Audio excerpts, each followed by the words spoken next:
I'm Cheryl Benanti, and my business is Regular Travel.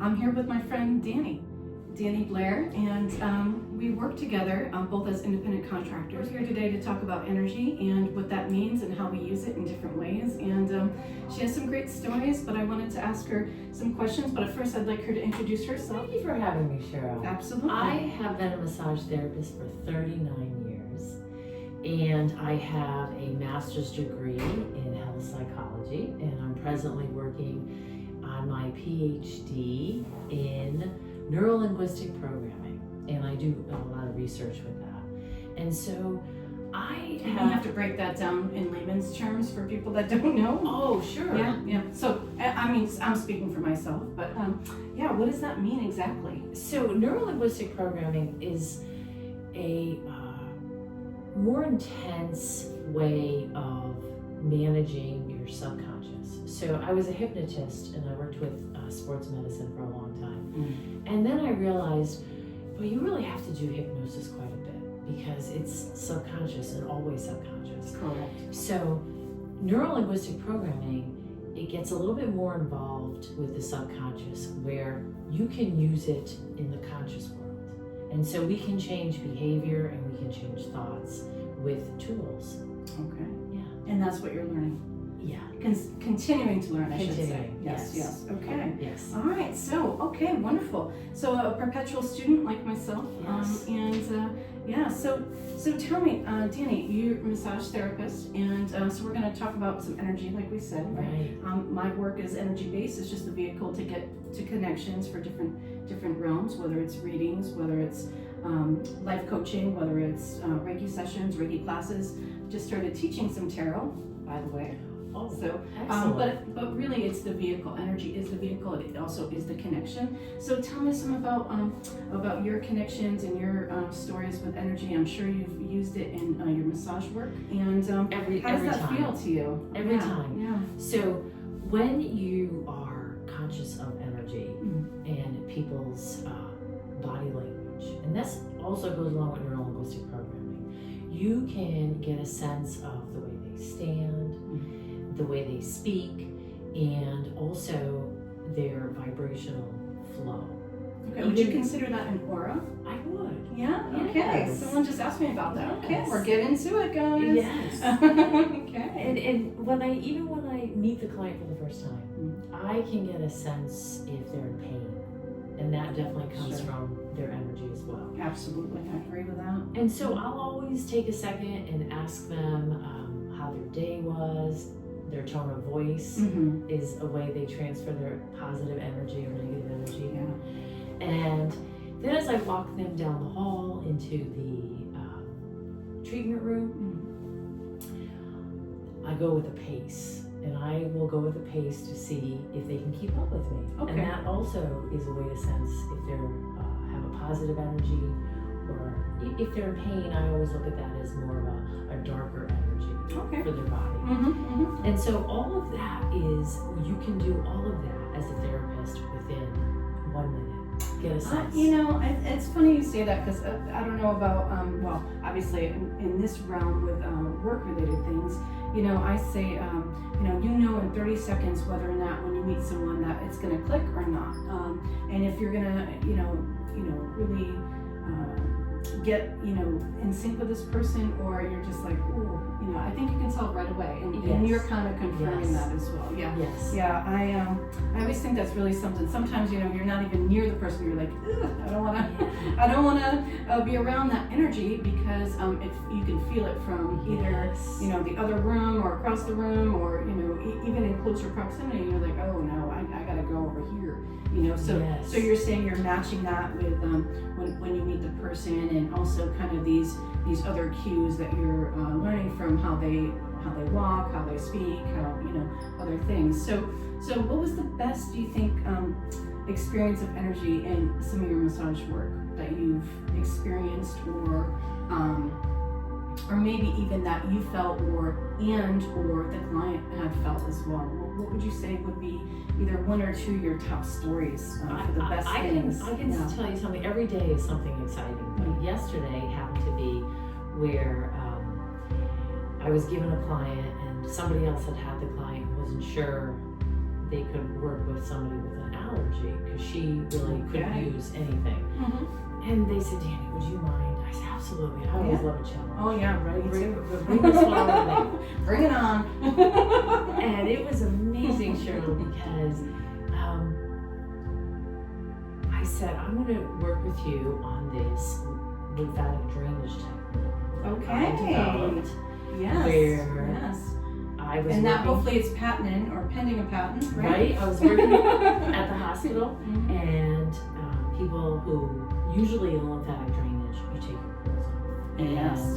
I was working in the oncology area, and people were reluctant because, they had been doing that for their treatments, and so they wanted to, I think, separate something healthier treatment away from maybe their chemotherapy and radiation.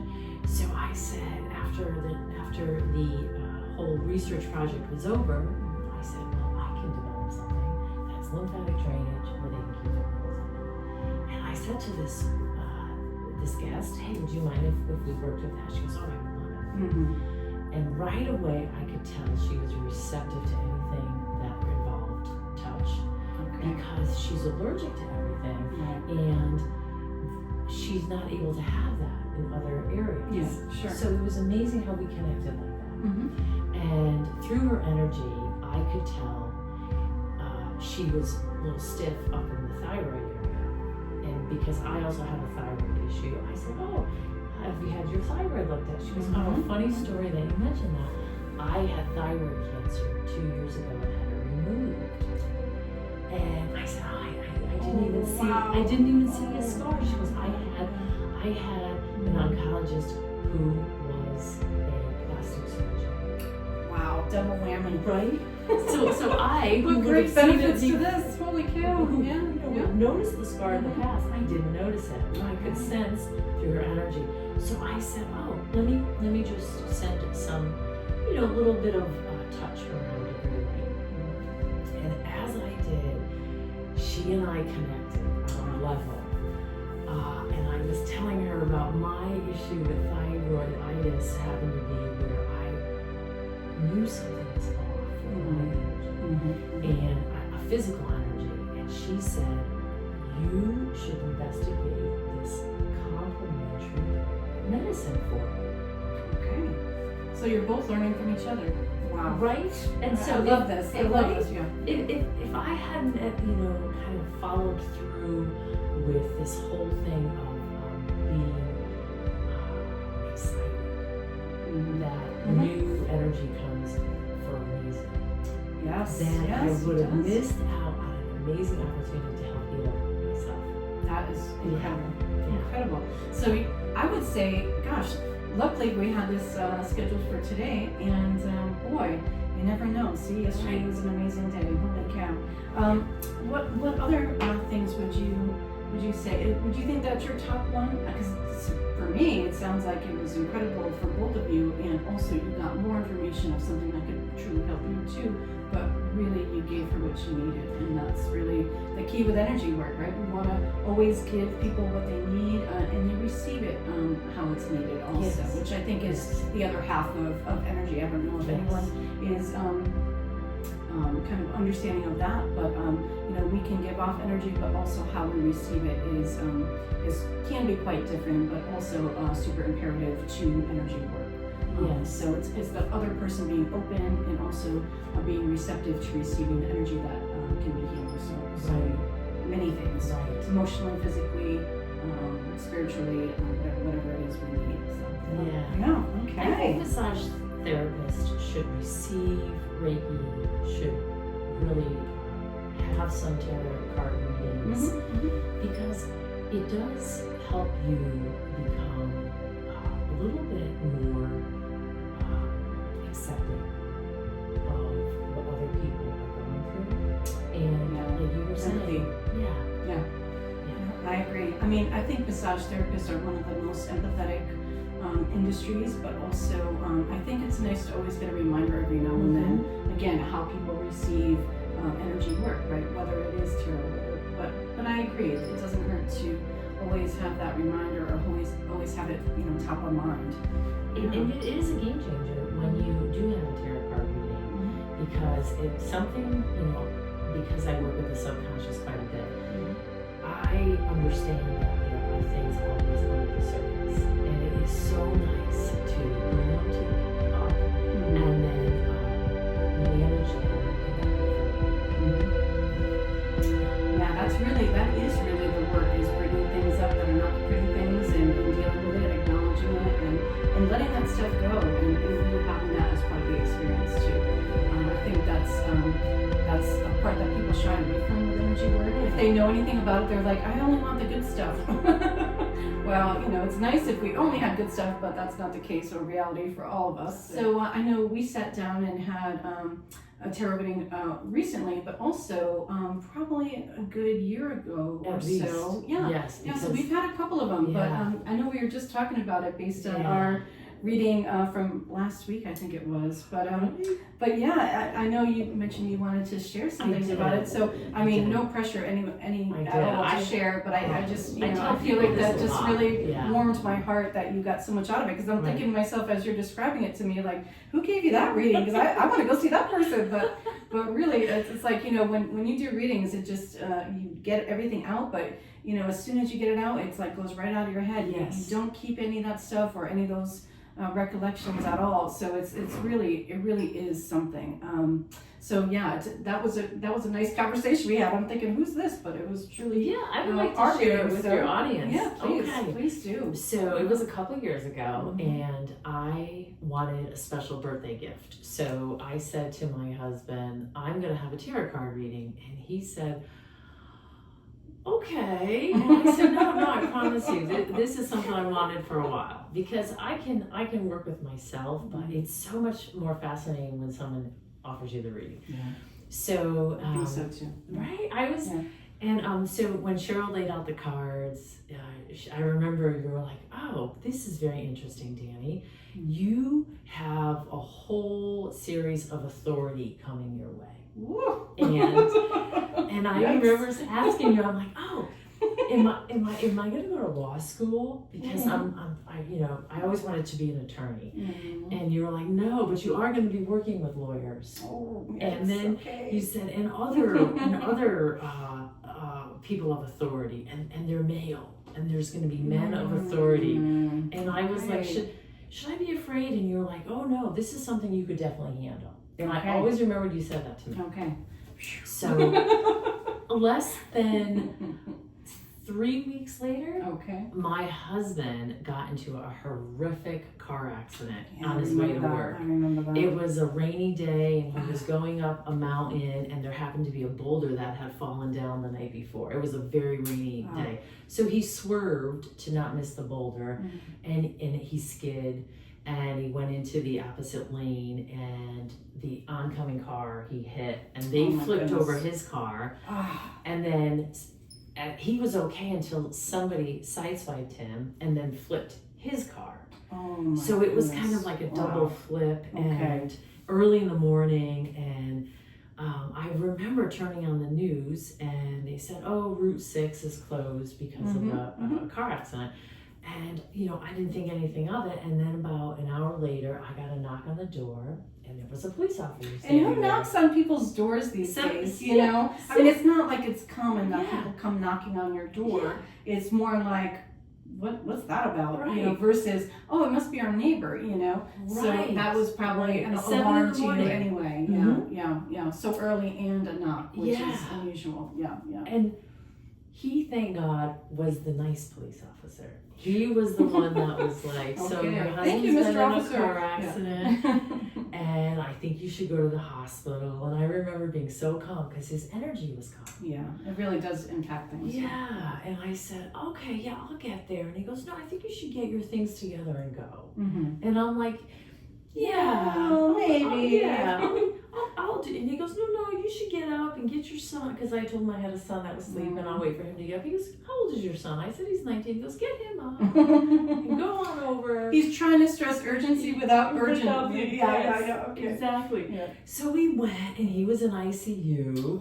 And it was just, pretty traumatic. And I hadn't really, processed it at that moment. Yeah, absolutely. Gosh, how could you? It's like, whoa, everything all at once. Everything all at once. But my energy stayed like okay, I had been an athletic trainer, and so we always looked at athletic training as first responders. So I just went into my athletic training mode and kind of managed and talked to the neurologist because he had a seizure from, this process. Sure. So the thing that was so interesting was the next day I got a phone call from the irate police officer. Okay. Here's the connection. He was adamant that I was stalling his report, and I said, well, I haven't even heard from the insurance company yet. How about if you call me back tomorrow when I hear from the insurance company? Sure. Yeah, that sounds reasonable to me. Right? Yeah. Oh no, he didn't appreciate any of that. Okay. So he was very upset with me, and I stayed really calm. Mm-hmm. And next thing I know, I got a phone call. I said, oh look, here's the insurance company's on the other line. Let me take it. Even more irate than the police officer. Once again, I just stayed very, really, really calm, and it really came from the reading, because when you had said to me, you're going to be dealing with authority. But it's not going to be where you're in trouble, and it's not going to be where you have to be afraid. Okay. And so... And both things were accurate. Both things were very accurate. Okay. Very, very accurate. Right. Thank you for that. And then you said, oh, and I said, oh, is the police officer, is his name Ray? And you were like, oh, I don't know his name. I don't know his name, you said, but he's going to be, you're going to be able to turn him around. Okay. And so I remembered you said that. And so the next day, so he did call me back the next day, and I said, listen, I know you want to get this right. My dad was a state trooper. He would want to take his time and get this report right. If there's anything I can help you with, I said, there's a camera in our car. Oh, if you want to swing by and pick up the camera. And all of a sudden, he just changed into, oh, you would mind? I said, no, not at all. You want to come by tonight? Pick up the camera. Okay. So he ended up being like, I'm supposed to get a warrant for this? And I'm like, you don't need a warrant. You have a body cam. I'm giving you permission. And, we want to make sure everybody who was in this accident is safe and they get the help they need. Right. Do all the right things. Yeah. He ended up, I met him months later, and he asked me how my husband was. He was at the town hall, and I said, he is doing amazing. And he's like, you're kidding. He goes, I was the first one on the scene. He said, I didn't think he was going to make it because he collapsed. And I said, oh yeah, he had a seizure. He had a grand mal seizure. And he said, how does somebody come out of this? Now, I really wanted to say it was from a tarot card reading. And I had Can you imagine the officer's reaction? If I hadn't had the heads up, I really would not have been as calm as I needed to be for my husband, because I ended up taking him home, like after he had gotten out of, I was talking to him through ICU. He came around within hours. Yeah, they're always here, right? The hearing is always there regardless if we think so or not. Yes. They're always listening, always hearing things regardless of the state that people are in. That's really always available. It's something to be considered, right? I really agree. And I think my energy being calm. Yes. He went to the 6th floor, which they said he was going to be there for a couple of weeks. And I said, no, we're going to have him out here by the end of the week. And a day before the end of the week, they were like, well, who's going to take him home? He's supposed to go to this rehabilitation. And I said, oh, I happen to be a rehabilitation specialist. I will take him home. And she's a Jill of all trades versus a Jack of all trades, right? She has many talents. And they said, well, if you can convince the neurologist of this, I said, have him come in tonight. And so sure enough, I said to the neurologist a few things, and he said, oh my goodness, you are so doing the right thing. He said, the gentleman next door was in a car accident, and his whole family came. They came up from like Puerto Rico to visit him, and you could hear the music. And he said, this poor guy because of that energy being so intense. Yeah. He's going to be here another week. Yeah, it's so, it can be so disturbing. We think music is uplifting, and a lot of times it can be in certain situations, right? Or certain, you know, again, you don't know what some of the conversations that they're having. Are they crying? Oh, you know, I think any positive inklings or energy or words or anything we can say, you know, outcomes being, you know, what they are, I think that can only help with a better outcome. But you know, it's not the, you know, magic wand, you know, abracadabra, but it certainly does. I feel help. Yeah. The more healing. Correct. And usually the quicker healing as well. Right. To your point. Yeah. Right. Yeah. Absolutely. So less than a week. It was like only 6 days, and that was 2 days in ICU and 4 days. Yes, and he came home, and he's doing amazing. By the way, he's doing absolutely amazing. Yeah, so that's wonderful, beautiful story. So I do think that, but it's not what you wanted to hear on your birthday tarot card reading, but but you know, it was a heads up that was necessary apparently. So I do think it was really a great present though. For my own. You know, managing my stress. Yeah, I think, I think a lot of times, you know, people come in, oh, it's my birthday, I want to hear all the good stuff. Yeah. And, you know, birthday or not, you know, you're going to hear what the cards have to say, and I'm the conduit to kind of, you know, deliver that. Yeah. So, you know, granted, it may not have been the most positive thing, but accurate and heads up and informationally, that's what you needed. And really, I always trust when people come and sit down. I always appreciate the trust in me and working with me and the energy too. So thank you for that. Reading I had with you last week, so good. All about like my business I'm doing with my husband. Okay. It's really his business, but I'm coaching him through it.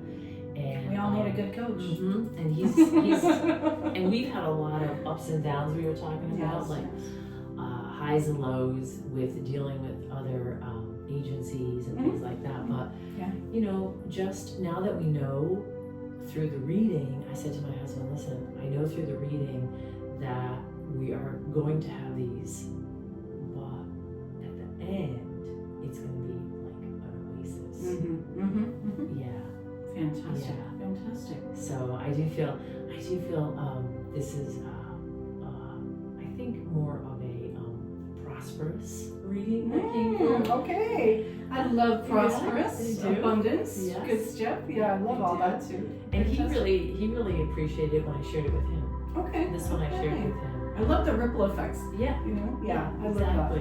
Yeah. Wonderful. So you'd like to add or think that people should know about your work, your energy, anything, you know, where people have questions if they wanted to reach out to you? Sure. What are some things that you'd like to kind of leave people with? I am on Instagram, and it's under Dan Blair, and it's 4286 on Instagram. If you ever want to reach out to me, and I can, my schedule is very, it changes quite a bit. So usually people will get in touch with me and see where I am the month at that month or something like that. So Dan, not Dan E. DanBlair 4286 on Instagram. Yes. Is that true? Okay. Just want to make sure that's right. Okay. Maybe some people reach out to you about some great massages. I know that's always a nice gift, and you know, as well as a reading or anything for me too. Whatever I can help with, I'm happy to do. All right. Well, I greatly appreciate your time today, and it was wonderful. Such good energy in this room. Thank you. Yeah, I put a lot of love in here and a lot of good energy. Amethyst. Thank you, sister. Right here. Okay. That's one of the many I have around from her, and again, some good energy in here, and lots of sage. But it was an absolute pleasure, and we'll have to do this again. Maybe probably in a few months, maybe sooner than that. Yeah. Definitely not more than a year, but I would love to connect again and see where you are with your classes and your the work that you're learning and what else you're gonna magically bring to this world. I think you have so many gifts to offer. It's really wonderful to get it all out there. So thank you so much. You're very welcome. All right, everyone. Thank you so much. Cheryl Benanti, Reiki Will Travel. I will see you soon. Take care.